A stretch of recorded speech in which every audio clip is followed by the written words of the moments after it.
Saudi আরবে এক আদালত হয়েছে। আদালতে দুই ভাই ঝগড়া করছে। এক ভাই বলছে মাকে আমি রাখবো, আরেক ভাই বলছে না মাকে আমি রাখবো। দোনো ভাই ঝগড়া করছে মাকে ঘরে রাখার জন্য।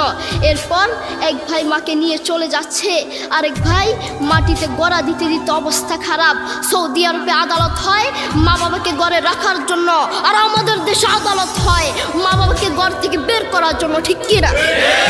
যুবক, তোমাকেই বলছি, তোমার বন্ধু তোমার আপন নয়, তোমার বউ তোমার আপন নয়, তোমার শ্বশুর শাশুড়ি তোমার আপন নয়। এই পৃথিবীর বুকে আপন হলো তোমার মা এবং তোমার বাবা। করোনা আসার পরে প্রমাণ করে দিয়েছে কে আপন। এক মেয়ে তার মাকে ফোন করে বলছে, মা আমার স্বামীর করোনা হয়েছে।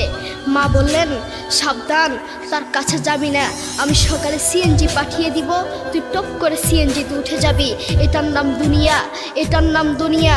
করোনা হওয়ার পরে বন্ধুর কাছে যায় নাই, করোনা হওয়ার পরে শ্বশুর শাশুড়ির কাছে যায় নাই, করোনা হওয়ার পরে স্বামী স্ত্রীর কাছে যায় নাই, কিন্তু করোনা হওয়ার পরে এখনো ইতিহাস আছে মা তার ছেলেকে গিয়ে চুমু খেয়েছে। করোনা হওয়ার পরে এখনো ইতিহাস আছে বাবা তার ছেলেকে কাঁধে নিয়ে হাসপাতালে গিয়েছে, ঠিক কিনা? যুবক, তুমি তোমার মাকে কিচ্ছু মনে করছো না।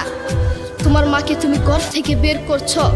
ছেলে বিদেশ থেকে এসেছে, এসে শ্বশুর বাড়িতে গিয়েছে, তারা তাকে উল্টাপাল্টা বুঝিয়েছে। এখন বাড়িতে এসে সে বলছে, মা তুমি আমার টাকায় খাও, আমার ঘরে থাকো, আবার আমার বউকে পিটাও।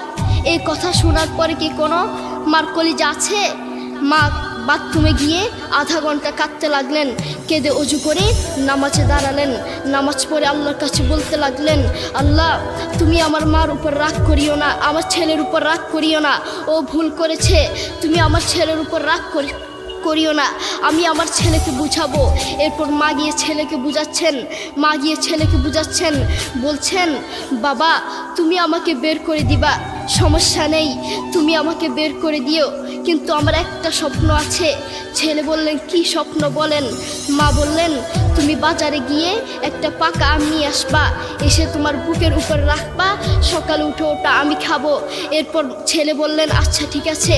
ছেলে বাজারে গিয়ে একটা পাকা আম নিয়ে আসলো, এসে বুকের উপরে রাখলো।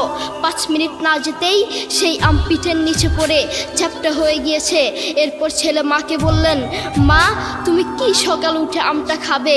ওটা 5 মিনিট না যেতেই পিঠের নিচে পড়ে চ্যাপ্টা হয়ে গিয়েছে। এরপর মা চোখের পানি ছেড়ে বলল, বাবা আমি আসলে তোকে খাওয়ার জন্য বলি নাই, আমি আম খাওয়ার জন্য বলি নাই, আমি তোমাকে বুঝার জন্য বলেছি।